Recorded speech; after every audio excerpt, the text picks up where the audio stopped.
Welcome everyone to Vladministrator's awesome camp locations. Today's locations all have NPCs you can incorporate into your camp theme or just have around for some extra immersiveness. Let's jump in!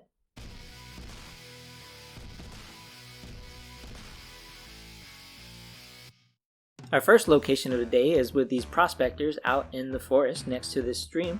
You can incorporate them into your camp fairly easily. They can add some extra movement to everything. We're here in the forest, not far from the Gully Mine and Mama Dulce's processing plant. Next we have this Raider Tower out in the Savage Divide. Not only do you get some pre-existing structures, but you have some NPCs to come and liven up the camp.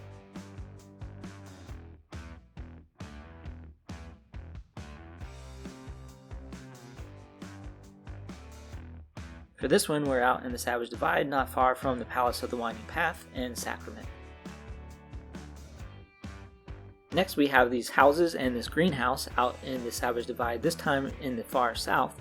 And unfortunately those buildings are inaccessible, but the greenhouse is open and it does have some plants in there that you can use in your build. For this one we're out again at the Southern Savage Divide, just south of the Hornwright Estates.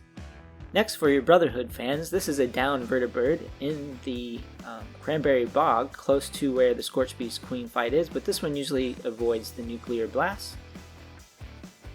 You can find this one here, next to Drop Site B9. Next, we have robots. Yes, we have some construction protectrons, and they are pretty cool. They'll just run around your camp. They don't require lunch or laboratories. You can find them just south of the lumber mill. Next we have this Raider Bridge just a little bit south of the train yard and north of the White Springs. This always has some activity with NPCs and they can vary in different factions. Be ready for them to be fighting. Again, we're just south of the Appalachian train yard. Next we have this cool little farm out in the forest, and these guys are also fighting things from time to time, but they'll go back to taking care of their garden in no time at all. So this is a pretty cool building space with some pre-existing buildings as well.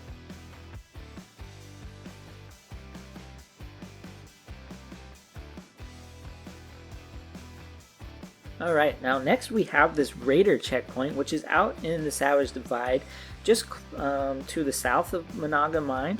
So you're going to have to be very careful with this one and not get caught in the nuclear blast. Usually this is in the blast zone, but a really cool place to build with NPCs.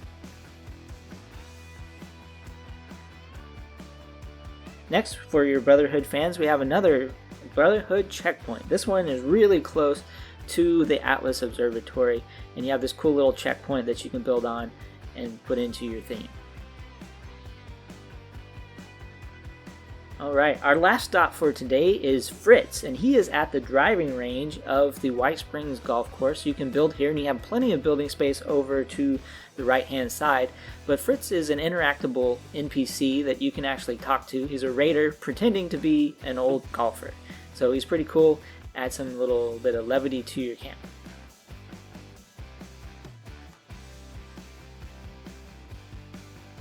And now for our bonus locations. Our first bonus location is out in the Ash Heap. We have this nice little pre-existing structure, which is a coffee house and little trade station, but we also have this NPC named Murgle the Cat, and you can find him here all the time. So if you ever wanted a pet cat, this one actually has a name, and you can incorporate them into your build.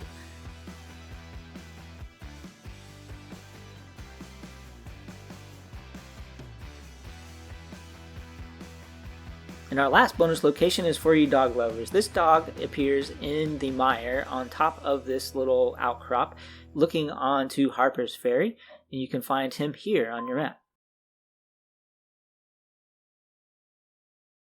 That's it for today's video, everybody. I hope you enjoyed the locations and you can incorporate these NPCs into your camp builds. Don't forget to like, share, and subscribe for the latest content from Vladministrator Gaming. Catch you later.